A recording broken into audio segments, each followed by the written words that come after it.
Taking a look back at one of our favorite albums from 1974 on this Sonic Obsession.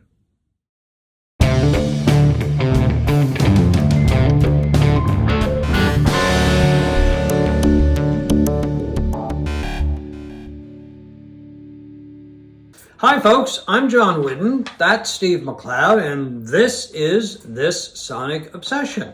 Today we're going to take a look back at an album that we both really like. It's from 1974. I guess officially it was released in April of 1974, so we're a bit ahead of the game and as far as the anniversary date goes. Just a little bit. It's approaching the 50th anniversary, 50 years of this incredible rock album. Yeah. Stoner rock album. Bridge of Sighs by Robin Trower. I think it's one of the great guitar albums of all time. Oh, I do too. Yeah, it was Trower's second solo album after leaving Procol Harum. He'd been with Procol Harum for a number of years. And this is the one that really, I think, put him on the map. But anyway, when it first came out, I guess even the first solo album, and even, Bridge of Sighs, I remember reading in certain magazines, publications, oh, Hendrix ripoff, he's doing nothing but copying Hendrix, da-da-da-da-da-da.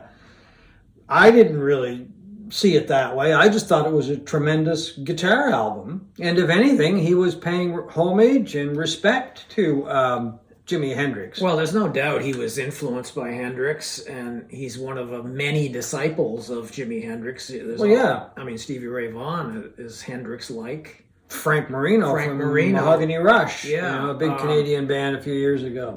But in all of those cases, they bring something extra to the Hendrix tribute kind of music. Then they don't sound exactly like Jimi Hendrix. Nobody sounded like Hendrix.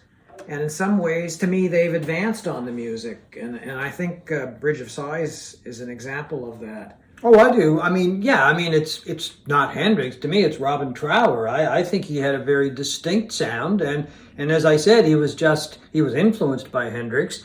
It kind of started on the last album that he did with Procol Harum before he left. He did rejoin the band years later. I think it was 1991 for an album. But he left after Broken Barricades, which took on a rockier, I guess harder sound would be a good way to put it than a lot of the previous work by Procol Harum. But there is a track on here called Song for a Dreamer, which is really a tribute to Jimi Hendrix. And it's a great song, but I think, Trower did really good work. Everything that he played on by Procol Harum was really good. And he was a very integral member of that band. But he didn't do anything that would ever have prepared you for an album like Bridge of Sighs and the first solo album, Twice Removed from Yesterday, which came out in 1972. He was a Gibson player with Procol Harum.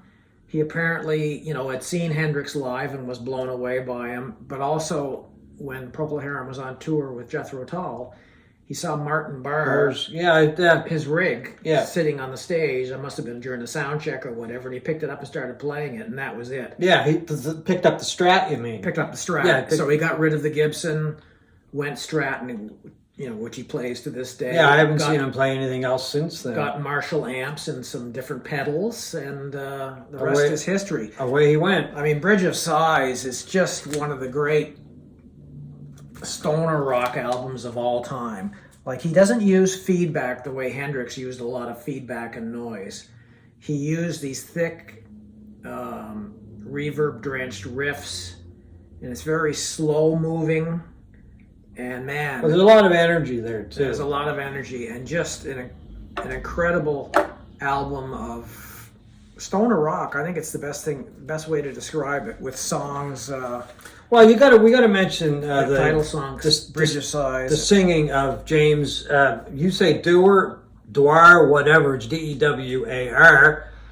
Just an incredible singer. Very soulful. Very soulful. Gritty. Just a lot of energy in his voice, and that really, I think, adds a lot to the sound of of this album.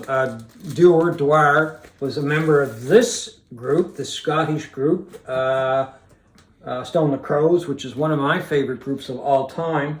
So just imagine that lineup. You had Les Harvey on guitar, and then you had Maggie Bell and James Dewar on vocals. I mean, an incredible lineup for a band that really never got much notice. But anyway, he teamed up with Trower, and of course they played together for a number of years. And we have to mention the drummer, Reg Isidore, an incredible drummer. And he was busy, not as busy as his brother. His brother had a huge... Who was his brother? His brother was Conrad Isidore, a drummer, and he played with Stephen Stills, Hummingbird, and a number of other people as well. It's a very talented family. But anyway, it was this group, in my opinion, and later on, I think his name was Bill Lorden. He joined Robin Trower on drums, and anyway, continued on the sound. But he made a real imprint with me with this album. Anyway, one of the most interesting aspects of this album for me is that it was engineered by Jeff Emmerich, of the Beatles fame. And as a side note, if you've never read Jeff Emmerich's autobiography, Here, There, and Everywhere, you should, because it is one of the most amazing music books. It's a must. Yeah. I mean, it was. This is a kid, and he was a kid. His story is just unbelievable, that he goes and gets an interview at EMI Studio one day. He was 15 years old, decided he wasn't going to go beyond whatever they call that level of school in England at the time. 15 years old, he gets a 20-minute interview with this guy, and he gets hired. And his first day there, the Beatles are in the studio. And within 3 years, he's their chief engineer. Well, that is just unbelievable, and it speaks to a different time when people actually apprenticed for. Well, I was going to say he was apprenticing. He started running tea back and forth into the studio and tapes from the library when bands like the Beatles were recording, and within 3 years, at 18, he was the chief engineer on Revolver. And anyway, he was the engineer on this, and Trower credits him with the sound of this album. Yeah, when it came to mixing the album, he gives Emmerich a lot of credit. But I mean, you got to give Emmerich, I think, credit for every album he worked on with adding that magic touch, because, I mean, he did so many great things in the studio. So well, and he ended up producing Trower's third album, 1976, Long Misty Days. He produced that as well, and anyway, there's just the producer of Bridge of Sighs was Matthew Fisher, who had played organ in Procol Harum. So that lovely organ that you hear all through Procol Harum's work, especially Whiter Shade of Pale, was Matthew Fisher, who produced Bridge of Sighs. Yeah. So all these people keep showing up, year after year after year. Anyway, it's a phenomenal sounding record. This is the Friday Night Music version that came out several years ago. Friday Night Music doesn't have a tremendous reputation with most audiophiles, but this is an amazing sounding record. This is the original. This is why I bought this. Original Canadian version? Well, it says made in the U.S., but that's probably back in the day before they printed stuff in Canada, but that's from 1974. So there were hints of Trower. I mean, I guess he always liked the blues. He was a big fan of Muddy Waters. And Bridge of Sighs, and his work after Bridge of Sighs, a lot of it does have a bluesy sound to it. Oh, yeah. I mean, he did some work with Jack Bruce as well, which was pretty good. I don't have any. I have heard it over the years. But even on A Salty Dog, there is a song called Juicy John Pink. And that's really bluesy. It's basically, I think, a tribute to Muddy Waters. And as I said, it's on A Salty Dog, Juicy John Pink. Quite a title for a song. Anyway, but just a phenomenal guitar player. If you like really slow-moving kind of blues rock, this guy will. Well, he still does. I mean, he put out an album. I can't remember if it was in I put out one in 2022, and I think another one in 2023. I haven't heard it. I've heard bits and pieces of the one from 2022. It's really good. you know, he's still playing the Strat, as we mentioned before, and he still has that. He still puts out unique albums, sound. but this was the most commercially successful of his albums. I think it hit 7 on the charts and sold over 1 million copies, but by a lot of his contemporaries, that's not a huge amount. And he also, I noticed. Well, he's done a lot of playing and production work with Brian Ferry. Here's a couple of albums that he's worked with, and you wouldn't know it was Robin Trower, not the Bridge of Sighs Robin Trower. Anyway, he played on Taxi, is involved with that, and Mamuna. This is the reissue. He's all over this album. So he's done a lot of playing and production work with other acts, but with Ferry, and those are just a couple of the albums that he's worked on. He's also got one of the great guitar faces of all time. Oh, yeah, yeah. He always looks like he's in extreme agony or extreme ecstasy. I don't know which it is, but his mouth is usually wide open, and just an interesting character. Yeah, there's an interesting thing about the album. So you've got the album, the vinyl, and I've got the CD. And I guess when this album was originally released, the whatever that is, Was wave or something, was upside down. And anyway, I'm not sure if that's the way it's supposed to be. I have no idea. Because on my copy, which is the original, it's the same as the oh, there we go. It's the same as the reissue. So anyway, is that right? Yeah, it is. Yeah, but on the CD reissue that I got a few years ago, because it's got some extra tracks, the figure is the other way. So anyway, just a little bit of trivia for you. See? Yeah, and it's a much It's lighter. flipped over. And it's a much lighter color than the green of this. Yeah. So anyway, just one of those little trivia things that you can tuck away. Anyway, it is an album that we both really like.